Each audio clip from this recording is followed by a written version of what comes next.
Hi, this is Mark Graban from KaiNexus. I want to welcome you to our podcast series. Today we have a conversation with Cinnamon Dixon. She's from the Cleveland Clinic. We're going to be talking about Daily Tiered Huddles and more. So before we talk to her, let me formally introduce our guest. Cinnamon Dixon is the Director of Continuous Improvement at the Cleveland Clinic. She has over 15 years of experience in organizational effectiveness and continuous improvement. Cinnamon started her career at the Cleveland Clinic as an organizational effectiveness consultant. In that role, she led the development of teams and leaders. Her work included leading system-wide initiatives such as the implementation of the Employee Engagement Survey, which focuses on how to create and sustain an engaged culture. And she was also instrumental in developing and facilitating the Cleveland Clinic Experience, which was an interactive exploration for over 50,000 caregivers on how each person contributes to the mission and values of the organization. During this time, her curiosity for continuous improvement peaked. She shifted her focus toward creating and sustaining systems that support the great behaviors that we want to see in our leaders and teams. This led her to join the continuous improvement team. In her current role, she leads a dedicated group of continuous improvement specialists who execute projects, programs, and apply the lean methodology as they work to advance the foundation for a continuous improvement culture enterprise-wide. Cinnamon is also an adjunct professor for Tri-C Corporate College in Cleveland, Ohio. There she teaches a variety of courses centered on organizational effectiveness and continuous improvement. Cinnamon earned her MA in Diversity Management Psychology at Cleveland State University with an emphasis on leadership development, group processes, and adult learning. Now here's our conversation. Well, again, we are joined by our guest, Cinnamon Dixon, coming to us from Cleveland Clinic. How are you today? I'm doing well, thank you. Can you start off introducing yourself for the listeners? You know, what's your professional background within healthcare? Sure. So like you said, Mark, my name is Cinnamon Dixon, and I'm the Director of Continuous Improvement here at the Cleveland Clinic for our main campus central team.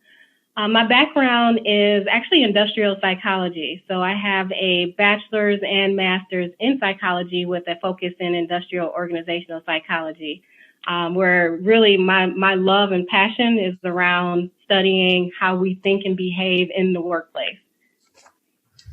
And there are lots of opportunities to think about those and study those topics in the course of continuous improvement, right? Absolutely. Absolutely. Yeah. So when did you first get introduced to process improvement, continuous improvement? Was it under the header, the banner of lean, or what were your introductions? Everyone's always got a different path into this. Yes, so I think I do have a kind of a unique path. I would say, so I've been with the clinic for about 12 years now, and I first started out as an organizational effectiveness consultant. And I love my work, and my work was truly around leadership and team development, and running pretty large-scale projects across the enterprise. And along the way, one of the things that always stood out to me is there's only so much the leader and a team can do. It was actually a Deming quote that steered me in the direction of continuous improvement, where, he talks about the 85% of the reasons for failure are deficiencies in systems and processes. So I would see that come up over and over again, where I said to myself, this isn't the leader, or this isn't the employee. There's something more to this. Let's take a look at what are the systems and processes that are really keeping the team from being at their best. And it was around that same time that truly our continuous improvement team and department at the clinic was forming. So they started probably about a couple years before I started at the clinic. So it was fairly new. And so it was around that time that I joined the continuous improvement department and really started that journey. And I do have a background in Lean Six Sigma as well, but we really are on the lean journey here at the clinic. Yeah, and you mentioned one of my favorite people, Dr. Deming, and I chuckle sometimes. He sometimes gets labeled as a statistician, but he's always said psychology is the most important thing for managers to understand. So this is a bit of a detour, but my background is engineering. I don't know if you can give general advice, but what can we learn about psychology that would be helpful for people whose background is, say, engineering or nursing or business? Are there some key lessons that you keep coming back to? Yes, I think so. And it comes up all the time because I'll tell you, because we have a team of engineers as well. And I think the number one tip that I always give is first look at yourself and start with yourself. So what would cause you to change? What would cause you to do something different? How do you respond to things? Because if you understand you better, then that will help you understand others and what they may be going through as well. So that's my number one tip, is to start with yourself. Yeah. That's great advice. And, you mentioned you've got engineers, you've got clinicians.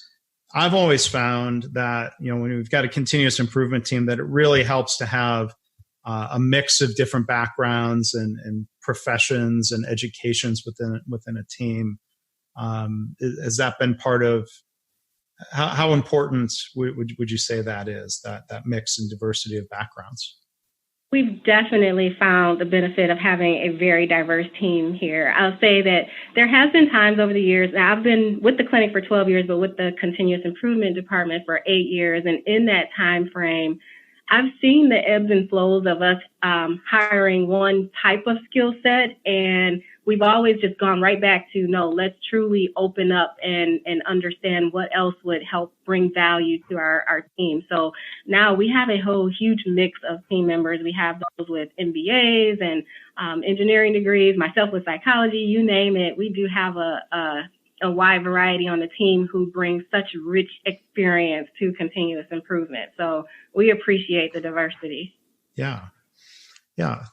So we're going to drill a little bit deeper into the Cleveland Clinic improvement model. We're going to spend most of the time here talking about tiered huddles. And I've got the benefit of a document I'm going to ask you, Cinnamon, to give kind of the high-level overview of. It's called the Cleveland Clinic improvement model, and we'll link to this file in the blog post for the episode. It's great that Cleveland Clinic shares this publicly. So if somebody were, I guess I'll just ask the question instead of asking if somebody were to ask. How would you describe the Cleveland Clinic improvement model at a high level?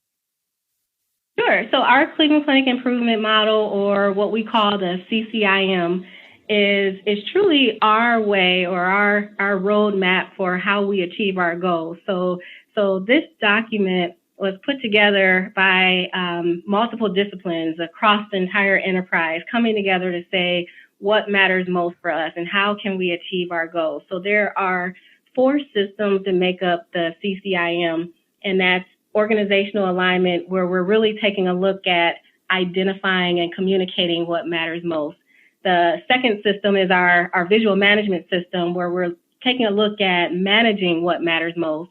And then we have problem solving, where we're improving what matters most. And then standardization, which is sustaining what matters most, which can be sometimes one of the most difficult parts of improvement. So those 4 systems really make up the improvement model. And in the model, there's a role for everyone. So there's a role for senior leaders and what's expected of them. Let's just say that for a senior leader, they're working through problem solving. What does that mean for them? Also there's a role for managers. So for managers, for example, if they're looking at organizational alignment, what's their part of that? What do they have to do to bring that to life? And then there's a role for all caregivers across the system. So we have that broken out. And then we also have tools that we recommend our caregivers use. And you'll hear me say the word caregivers frequently, because we think of everyone, all of our employees, as caregivers. So you'll hear me say that throughout this entire podcast. Yeah, and I do. There are many things when I've had a chance to visit Cleveland Clinic. That's one thing that stands out: the idea that everybody is a caregiver. And one of the other things that I think really stands out is another great foundation for Lean is the patient's first philosophy.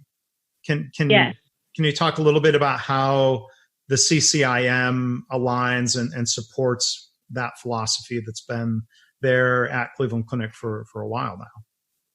Our patients are wholeheartedly at the center of every single thing we do. So when it comes to improvement work, the number one question we ask is always starting out with, how does this affect the patient, or with the patient in mind, and making sure that in every way that we are giving the best possible care. So in looking at, and I always like to personalize things, and we oftentimes say this at the clinic too. If this was your mother or your father or your niece, nephew, name your family member or friend, how would you want them to be treated? What kind of care would you want provided to them? So at the heart of every single thing we do, we always have our patients first. And so then when we look within the different pillars and approaches, and there's behaviors from senior leaders, managers, and caregivers, there's tools. Within that, the second pillar in the model is visual management. And so down in the tool section, it says use tiered huddles to identify, improve, and share issues. Can you talk a little bit, before we get into some of the behaviors at the different levels, can you talk a little bit about maybe just what are the tiered huddles, and, how did that develop there at Cleveland Clinic? Sure. So the tiered huddles are our way of really getting daily insight into our performance. So one of our mantras here is every caregiver capable, expected, and empowered to make improvements every day. And we do believe that that is achievable, and our daily huddles really help us to bring that to life. So with the tiered huddles, every day we're taking a look at what's important to us, what matters to us most, and how are we doing with that, and are we making improvements? What barriers or hurdles do we need to have removed, and who can help with that? So our tiered huddles help us really solve all of those things together on a every single day basis. So that's just a quick 5-second glimpse of the tiered huddles. Mm-hmm.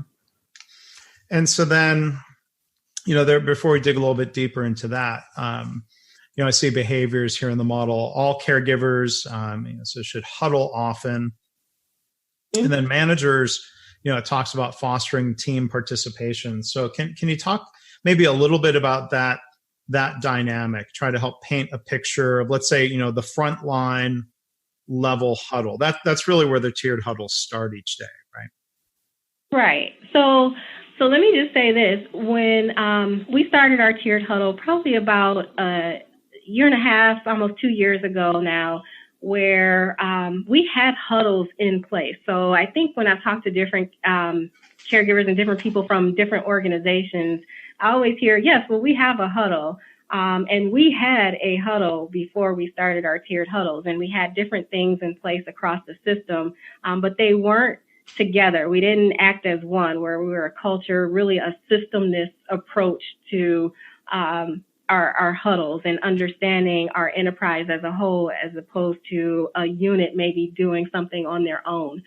So when it comes to our frontline, what you're calling our frontline huddles, we really take a look at what are those standard behaviors, what's the standard agenda, and what are the standard tools that we want to use to communicate with each other every single day. So with our agenda, and it's all the way from our tier 1 through our tier 6, and we have 6 tiers of huddles here at the clinic, and we're talking about the same things in each and every single one of those levels of the huddles.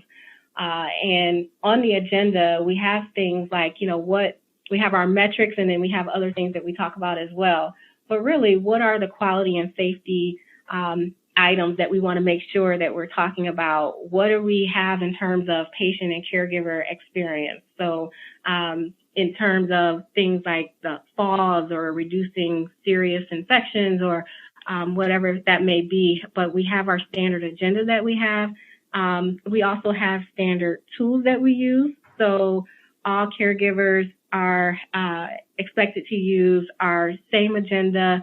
We also have what we call our action log. So for example, I would say before the tiered huddles, one common thing that I always heard in different workshops or just working with different teams in different avenues, we always hear the term accountability. And I always ask and probe for what does that mean for you?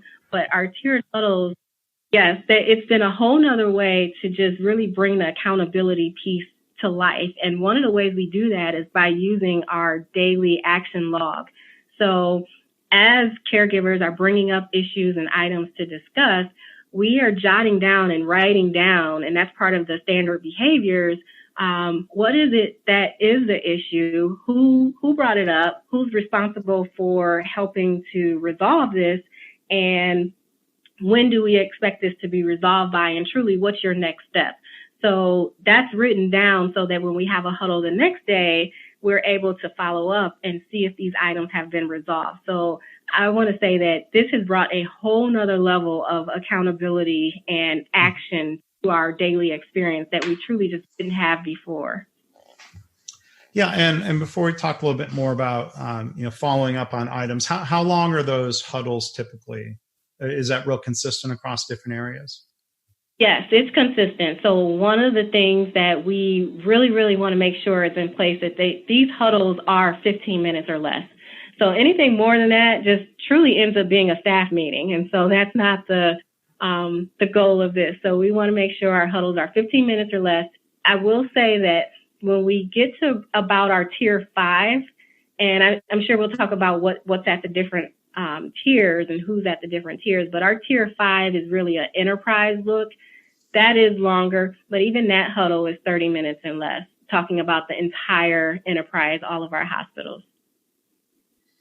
So actually, could you elaborate on that piece? And before we come back and talk about what happens in the huddles and the follow-up and the connections in those tiers, could you give an example of where tier 1 starts in whatever unit or team you might choose, and how that traces up to different levels within the organization? Yes. So like I said before, we have 6 tiers here at the clinic. Our tier 1 is all caregivers meeting with not all caregivers, but our caregivers meeting with their managers. And I will say that you can liken this to nursing change of shift huddles that have gone on forever. So our caregivers then meet with their managers, but before, the information would just stay right there in that unit. Now we actually have the managers then going up to tier 2, where we have the managers meeting with their director. And this is happening both on the nursing side and on operations side. So all across the clinic, we have these huddles going on, tier 1 all the way up. So the tier 2 is managers with directors. The tier 3 is the directors then with their hospital leaders. So let's just say on the nursing side for us, we'll have our nursing directors meeting with their chief nursing officer. And on the operations side, you have your operations directors meeting with their chief operating officer. And then at tier 4, if you just imagine all of the information that's just come up through nursing at a hospital and all of the information that's just come up through the operations side, that is discussed at the hospital executive team level, where you have the president, the CNO, and the COO coming together to talk about what's happening in their hospital. And then what do they want to share outside of the hospital at the enterprise level. So the tier 5 is that enterprise view where we have all of our hospitals sharing their information. And then the tier 6 is where we bring in our executive team with our CEO and our enterprise council leaders. So that's where we have the 6 different tiers. And so there are a number of hospitals in the Cleveland area. You've got hospitals in Florida. There are international hospitals. Is that right? Correct. So we have 17 hospitals that are involved in our tiered huddles. And like you said, both in Ohio, and we have our Florida hospitals that are involved. We also have our outpatient areas as well. So there's over 40 outpatient areas that's involved in the huddles that go on daily as well. We are always continuously improving and adding different sites and locations. So we hope to add in our international teams very soon as well. Yeah. I mean, there's some time zone issues where Ohio and Florida, you're all in the Eastern time zone. Right. So that'll be something to figure out, right? Yes. But there still should be a way to represent their information at some point. So we are looking into that. And I was trying to make sure I wasn't guessing, so I just Googled. Yes, there's a 364-bed Cleveland Clinic hospital in Abu Dhabi, which is, who knows, 9 or 10 hours ahead. I should have Googled that instead of guessing. But Right. And then we also have our London site, and we have that's coming aboard next year. Okay. And our Canada team as well. Yeah. So, international presence. Yeah. So back to, let's say, starting with a frontline department team huddle, issues are raised, things are recorded on the action log. There's follow-up. And so it talks to care, on the CCIM document, it talks about caregivers tracking progress for all to see. And here's a quick detour. I think this is such a great point where it says, learn from the metrics and improve your work. Unfortunately, too many organizations, metrics are just used as sort of like this: green is good, red is bad. And a lot of times that breaks down into people saying like, well, I want the metric to be green. And then once it hits green, they might stop learning and they might stop improving. So that's one thing I like about the model. Is there, before we come back to the question I was going to ask, is there anything else that you want to add about some of that dynamic of learning from the metrics? Yeah, so I would say when we first started out Huddles, it truly was around getting the mechanics down packed. But as we've now matured and really gotten comfortable with having these huddles on a daily basis, we now shifted our focus to really probing and really having that experience of understanding what the issues are and what we can do about them. So what has come out of the tiered huddle experience is better leaders, better coaches, better caregivers who are really asking really good questions of each other to find out, why is this happening? What can we do to resolve this? Do we take this to another level where we need an A3 project, or is this something that we can just resolve in real time? So we've been able to have these great discussions and solve a lot of issues and problems, whereas before, things would just come up regularly and we didn't have a great venue to talk about these things on a daily basis where we see improvement happening. So as part of the process, what I hear you saying is that problems or ideas in a way sort of get triaged or sorted, what can be done locally versus what has to be escalated? Yes. We definitely have that going on. And we take a look at what are those things that can be handled at the local level versus asking for help at a different level of tiers. And I will say that, part of the tiered huddles has just been a huge just learning along the way. So starting out, I think our teams in different areas, they ask the question, what should I roll up? Or is this appropriate to roll up? Or do I keep this to myself? And I would say that that's part of what each area, each team has to learn as they go along and truly mature in the process. And we erred on the side of share as much as you can to start out with. And we do have our standard template, our standard agenda that we're following, but really share the information. And we also learned along the way that it's helpful to just add in simple cues like, here's an issue we're experiencing, but we're handling this at the local level. Or here's an experience that we're having and we need help, so please help us. I would say the one thing that's really been huge for us is that when a team asks for help, it's all hands on deck and they get the help. So we had to be very careful that we didn't have people helping where truly the help wasn't necessarily called for at that time. So having just some parameters and rules of engagement along the way really start to form as your tiered huddle grows. Because it says here going back to the document, that managers should be ensuring the process drives improvement and fostering team participation. For senior leaders, one of the things here is removing obstacles. And maybe you can elaborate, because what I think I heard you saying was something that's really common in other organizations, this tendency to jump in and help, or maybe there's pressure that more senior leaders put on themselves, say, well, I'm going to be a good servant leader. I'm going to jump in and do it for the staff. What I hear you saying is within this model, it's really more, the intent is pulling for help instead of having help pushed on you. Is that fair to say? Yes, that's very fair to say. And that was part of our learning too, because everyone wanted to truly everyone had the best of intentions in mind, especially starting out where our teams were swarmed with help when they brought something up on a tiered huddle phone call. So we really want to give that opportunity. We err more on the side of it's going to be resolved at the team level. It's just a matter of sharing and, for others what's happening within this unit or within this hospital. So definitely just taking the time to understand what's needed, what's going on has been really important for us as we're communicating with each other every day.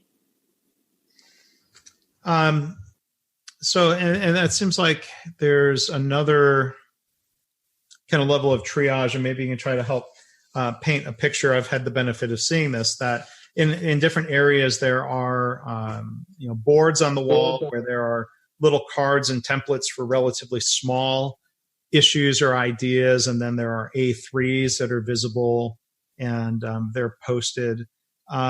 Could you talk a little bit more about some of that sorting of, you mentioned A3s earlier. How does a team know or get guidance around, does this need to be an A3 or is this something that's relatively small? So we, at our huddles, one of the things that we have in place is our problem solving standard. So when is something truly just do it? So for our huddle rooms, and I call them our huddle rooms because it's usually not at tier 1 or 2. It can be, but for sure at our hospital level, one of the things that we encourage is having a Kaizen process where we're looking at if this is something that can be resolved in less than 48 hours, then we just jot it down and we come back to see if it's resolved. But if it's something that we know is going to take more time and effort than 48 hours, then that truly becomes part of our Kaizen process, and we put it on a Kaizen card and put it on our Kaizen board, and it may become a A3 project for us. So we work through that by really just looking at the time frame and giving a quick judgment, because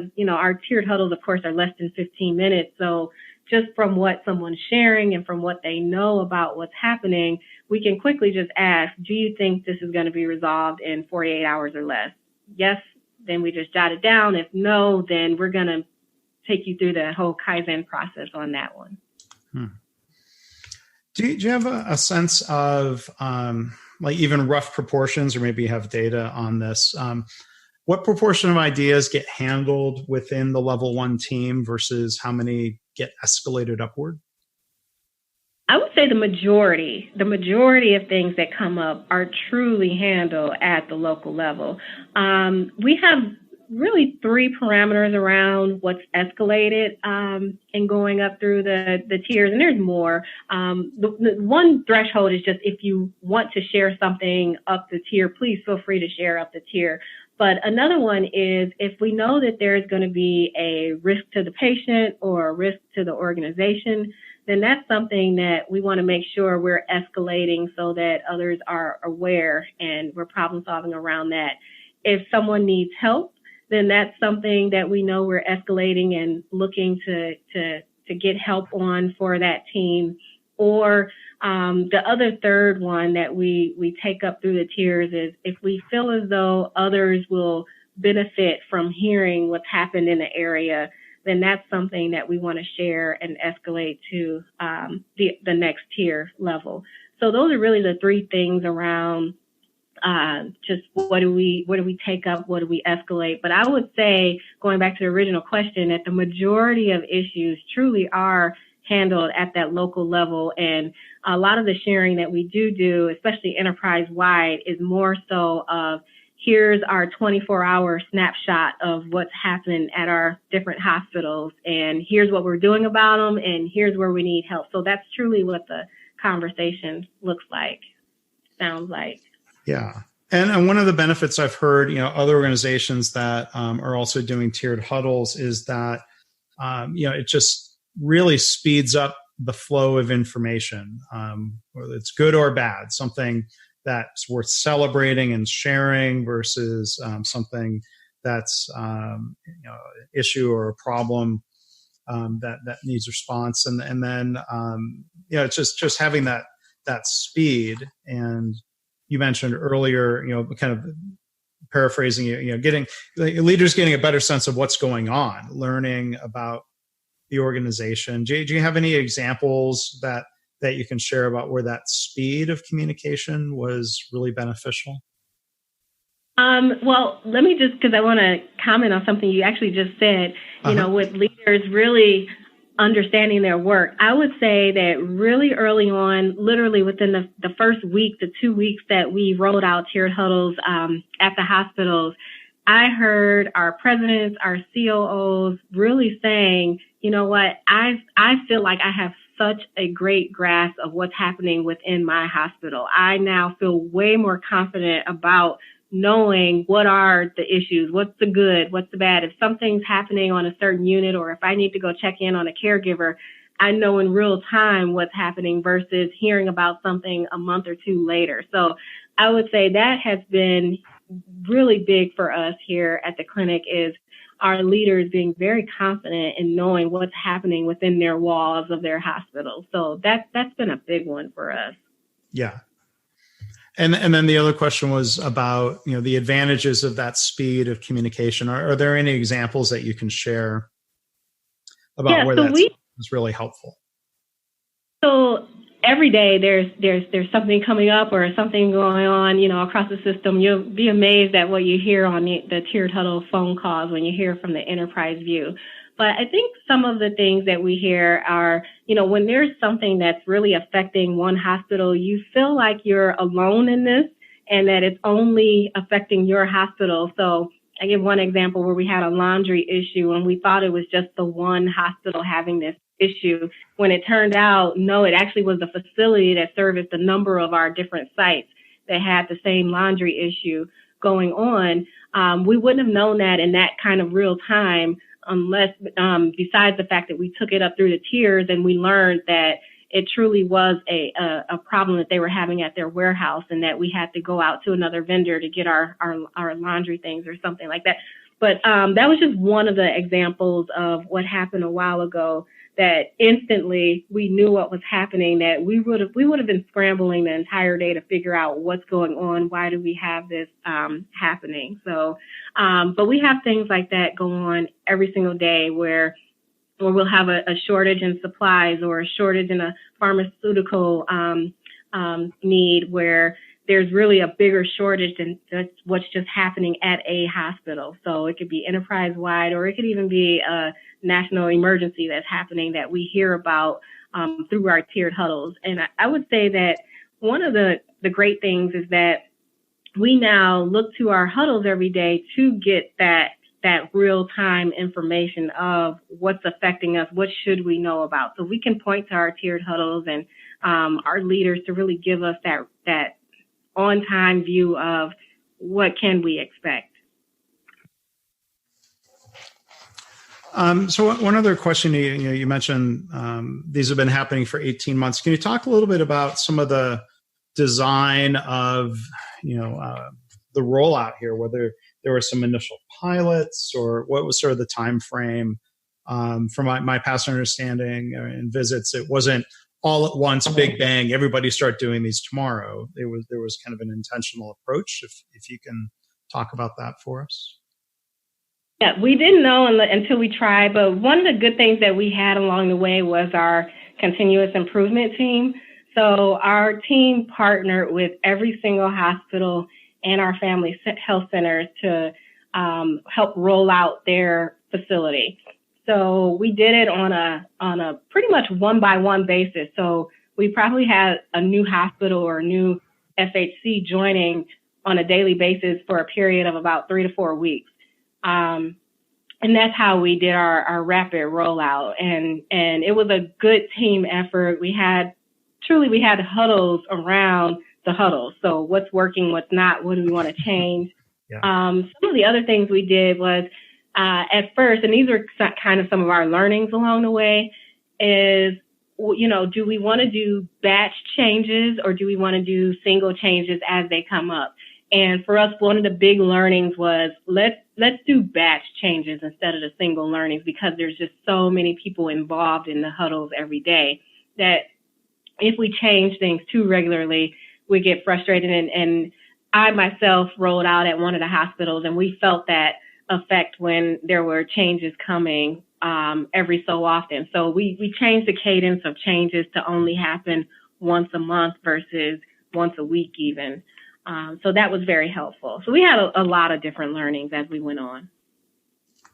Yeah. And the reason for batching up those changes is that just so there wasn't kind of a constant stream of changes, that it made more sense to just sort of say, here's a couple of changes and let's experiment with that going forward.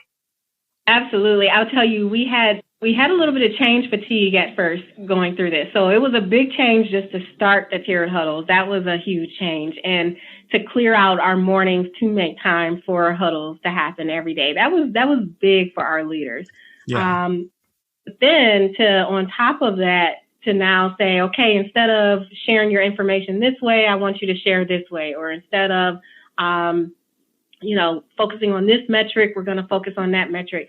So we had to stop all of the changes from happening all at once and then just go to, all right, you can expect this change in the next 2 weeks on this date to come about. Or, if you have questions, then in the meanwhile, you can ask your continuous improvement person to get further clarification. So we learned along the way that we had to slow down in order to really speed it up, if you will. Yeah. It's kind of classic Toyota advice. Sometimes you need to slow down to go fast. Go slow to go fast. Yes. Yeah. Well, thank you, Cinnamon, for sharing not just about the huddles, but I also really appreciate hearing about the process of testing and improving the huddles. Kind of applying that continuous improvement mindset to these tools that are supposed to help and that do help encourage and facilitate continuous improvement. Are there any other kind of final thought, any other advice that you would give for others? Let's say they want to get started with daily huddles. You've already shared a lot of great advice, but is there any other last tip that comes to mind? Yes, and thank you for having me as well. I've appreciated it. I love talking about the tiered huddles because it's been an amazing journey for us here at the clinic. I think some of the things that I would share in terms of advice or tips to get started is first just starting out with understanding what matters most for your organization. I think that's really important. What would tell you if you're winning or losing the day? So, and start out with just a few, not with a whole list of items that you're looking to gauge, but what are just those few things that will really help you out in knowing that? And then another thing is finding out how do you make it meaningful for every single level when we're talking about tiered huddles. So this isn't about, and it can very easily turn into an exercise for executive leaders. So we're just getting this information through the huddle so that our executive leaders know what's going on. That's not the purpose of the tiered huddles. We really want to understand at each level what's happening within your view, what's happening for you at your level and how can you really affect the patient experience in a positive way. So I think how do you bring it to life and make it meaningful for every single level and not just the exercise about how to get information to senior leaders? Because quite frankly, we have dashboards, we have information, we have data. But this is truly how do we bring to life the things that are on these dashboards and the information that the data does contain. How do we learn more about the story behind it? And then the last tip I would leave with is really taking the time to ensure that caregivers and employees really feel safe and secure with sharing and bringing up issues, and creating that environment where they feel like they can share and talk about things, because, this could, lead to a point of, well, I really don't want to share because that would show that I may not know something about the work that I'm doing, something I should know. And so we did have to, for ourselves, work on how do we create an environment where it is okay to share problems? It is okay to learn. It's okay to problem solve, and we're all in this together. So I think that's really important for teams to work through. And that would be my tip. I agree. So if people want to learn more, for one, again, the CCIM, Cleveland Clinic Improvement Model, is available to look at online. You can go to ccf.org/improve. And then, Cinnamon, you were going to mention that you've got some workshops coming up, if you want to tell people about that.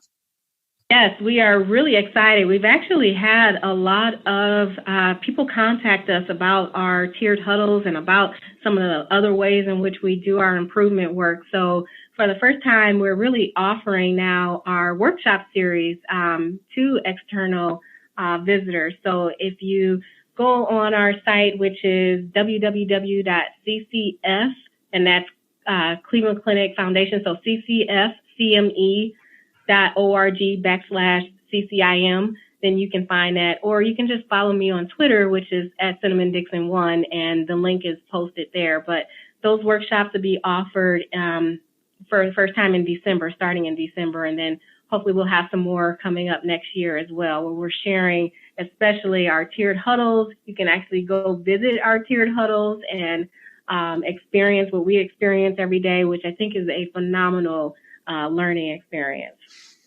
Yeah, well, it sure looks like it. I would certainly guess that will be a fantastic experience, just based on my own couple opportunities to come visit Cleveland Clinic and looking at the website here. First glance, this looks like this is going to be really helpful for people. So I'll encourage people to check that out. We'll put a link to that in the show notes for this episode. So, Cinnamon, thank you again for taking time and sharing so much good stuff here with us today. Really appreciate it. Well, thank you for having me. I appreciate it.